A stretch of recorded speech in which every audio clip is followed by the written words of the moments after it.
that elections were credible. Well, they had world-renowned diplomats speaking up about their expectations of our elections here in Nigeria. Emeka Anyoko, Kofi Annan. Then you had the president and the APC presidential candidate all lending their voice, their commitment to ensure that we've got credible elections. Well, don't forget, after U.S. Secretary of State John Kerry made that statement, he met with the president, he met with the APC leadership about the elections. Let's give you graphic representations of what the president said. It wasn't only in that meeting, Abuja Accord meeting, where he committed himself to credible elections. He also did say in the statement which was released by his spokesperson concerning what he said to John Kerry about that meeting. He starts by saying, if we could pop up here, that he is deeply committed to ensuring that the forthcoming elections is free, fair, and credible. He says it's especially critical that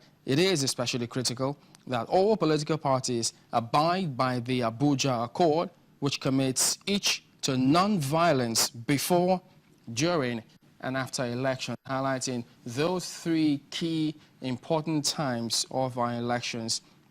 He made it absolutely clear, we are told, that the May 29 handover date is sacrosanct. Well, so many have also echoed that word at the moment. He also did say that government will provide all resources that are required by the Independent National Electoral Commission, INEC, to ensure that the election goes on smoothly and as planned. But all those commentary making the rounds about the forthcoming elections, well, we know that you also have a role to play, but we'll come to you in just a moment. Don't forget, you have a role to play when you send your questions and comments to us in just a moment. But I'm going to walk over to Professor who is here with us today to get his perspective on the goings-on today. Good evening, sir, and thank you for coming on and joining us today. You're most welcome. Well, so much talk we've heard from those who are playing key roles in this election. How optimistic or otherwise are you in the light of what they said about these elections this year? Well, let me begin by saying that Nigerians have been participating in elections since way back in 1922. So it's not that we started elections only in the last couple of years. So 1922 was the first time we had anything that can be described as elections in this country. Now, the history you recounted right from 1959 to date gives the impression that it's been a zigzag in terms of what we now call free, fair, and credible elections. I think what has urged observers more than anything else was the violence that was witnessed after the 2011 elections, when we lost some of our NYSC participants.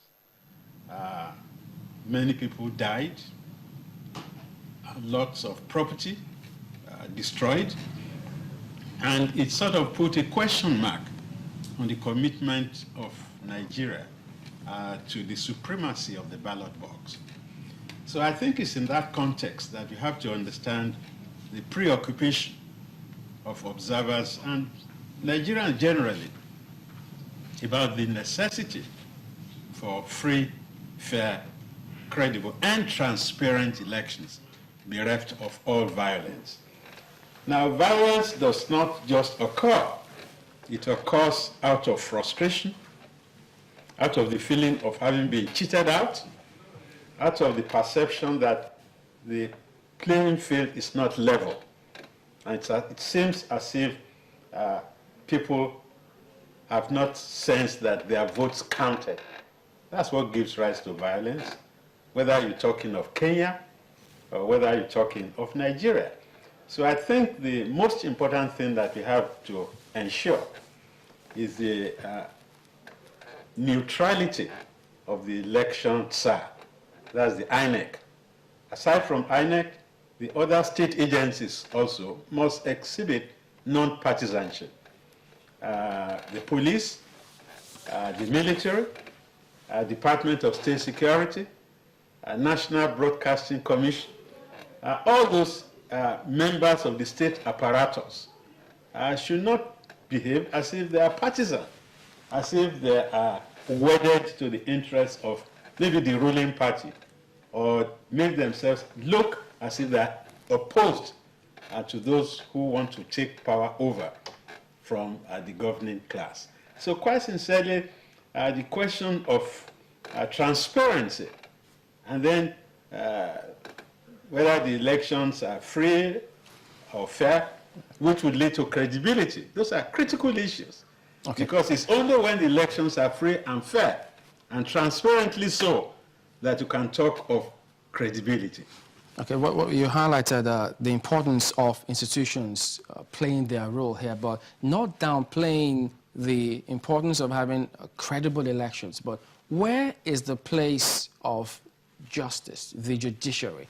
Because if they take laws into their hands, if that spontaneous reaction happens, some say that it suggests that they don't have so much faith in our judiciary.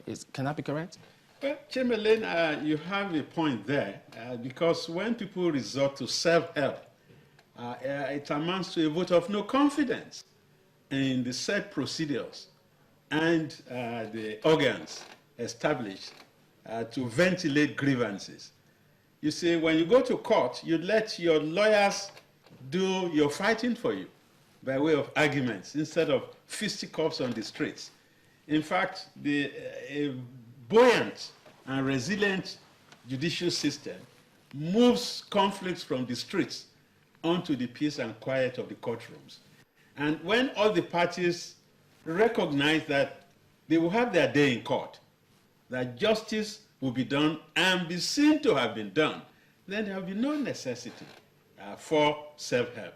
But our experience in this country has been that the wheel of justice grinds very slowly, and some of the judges that want to ensure that they do justice have not survived the fallout. I recall here the experience of Honorable Ayo Salami. I recall here the experience of some justices of the Supreme Court that were vilified because of the stance they took. You remember the last time General Buhari was in court? It was by a split decision of 4 against 3. And you remember the dissenting opinion of somebody like Honorable Justice Oguntade, as it then was. So again, we have to inculcate confidence in the judicial system, as well as the impartiality of the Electoral Commission, okay, as well as the other members of the state apparatus, like I itemized. Okay.